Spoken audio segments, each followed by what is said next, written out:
Sir, अगर एक businessman कोई मल्टीपल गुड्स या मल्टीपल सर्विसेज एक साथ देता है एक सिंगल प्राइस पे या मल्टीपल प्राइस पे लेकिन सेम पर्सन को, तो उस केस में मेरी टैक्सेबिलिटी कैसे डिटरमाइन करेगी? मैं जीएसटी का कौन सा रेट लगाऊंगा और कैसे चार्ज करूंगा अपने रेसिपिएंट से, अपने कस्टमर से? तो मैं आपको कहूंगा कि अगर मान लीजिए सपोज कीजिए कि एक व्यक्ति है जो शूज में भी डील करता है और सोक्स में भी डील करता है। तो शूज का रेट अगर 2000 रुपया है, सोक्स का रेट 200 रुपया है, तो नॉर्मली आदमी क्या करता है कि शूज के रेट पे मान लीजिए सपोज कीजिए 12% टैक्स है, तो वो 2000 पे 12% चार्ज करेगा। और अगर सोक्स के ऊपर जो है वो 5% टैक्स है, तो वो 5% के हिसाब से चार्ज करेगा और उसके हिसाब से टैक्स पे कर देगा। लेकिन कई बार ऐसा देखने को मिलता है कि एक व्यक्ति क्या करता है कि वो एक कॉम्बिनेशन बना देता है और बोलता है कि जी आपको 2200 रुपए का शूज है, 2200 रुपए का शूज है और सोक्स फ्री है। तो इस केस के अंदर हमारे सामने कंफ्यूजन आ जाता है कि रेट अब 5% लगाएं या 12% लगाएं। तो गवर्नमेंट ने एक सेक्शन 8 बनाया और उसमें उन्होंने बोला कि आपको ऐसी सप्लाई को आइडेंटिफाई करना है। आपको ये देखना है कि ये सप्लाई मिक्स सप्लाई है या ये सप्लाई आपकी जो है वो कंपोजिशन सप्लाई है।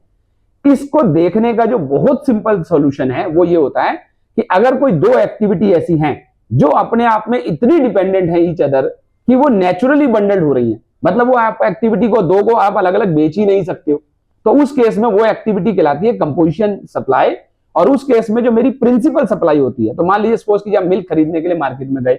अब मिल्क खरीदा आपने, मिल्क आपको पाउच के अंदर मिल्क मिला, तो देखा जाए तो मिल्क का रेट अलग है और पाउच का रेट अलग है, लेकिन आप बिना पाउच के मिल्क खरीद नहीं सकते हो। तो इसलिए जो मिल्क का रेट है जीएसटी के अंदर वही रेट आपको लगेगा और ऐसी सप्लाई को हम बोलते हैं कंपोजिशन सप्लाई।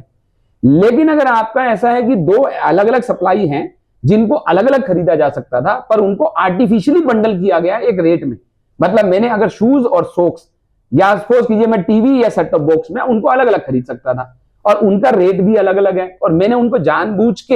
एक आर्टिफिशियली बंडल किया कि मैं आपको 2200 रुपए के शूज दे रहा हूं और सॉक्स फ्री दे रहा हूं, तो उस केस में ऐसी सप्लाई को हम बोलते हैं मिक्स सप्लाई। और उस केस में लॉ में हमारे को सेक्शन 8 में बताया गया है कि दोनों में से जो ज्यादा रेट होगा वो रेट पूरी की पूरी आपकी जो है वो उस प्राइस पे लग जाएगा जो आप अपने कस्टमर से चार्ज कर रहे हैं। तो इस केस में अगर 2000 प्लस 200 रुपए का अलग अलग रेट था, लेकिन क्योंकि आपने 2200 रुपए का जो है वो अपने आप में एक सिंगल कॉम्बो बनाया और बोला कि शूज के साथ सॉक्स फ्री है, और अगर शूज के ऊपर 12% रेट एप्लीकेबल, 12 और 5 का 2 रेट थे, तो अगर जो 12% वाला जो हाईएस्ट रेट है वो पूरे 2200 रुपए के ऊपर लग जाएगा, ऐसा जो है वो सेक्शन 8 में प्रावधान किया गया है। तो हमारे जो एसएससीज हैं,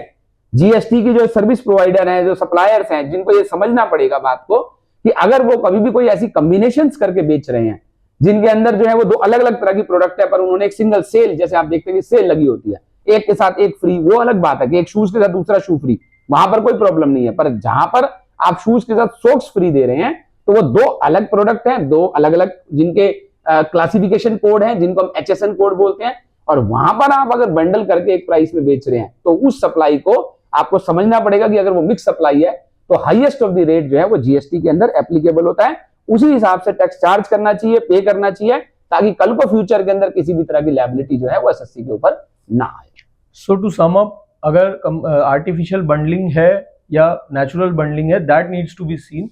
टू डिटरमाइन कि क्या रेट ऑफ टैक्स मेरा सप्लाई पे लगेगा। बिल्कुल सही कहा आपने। Thank you sir.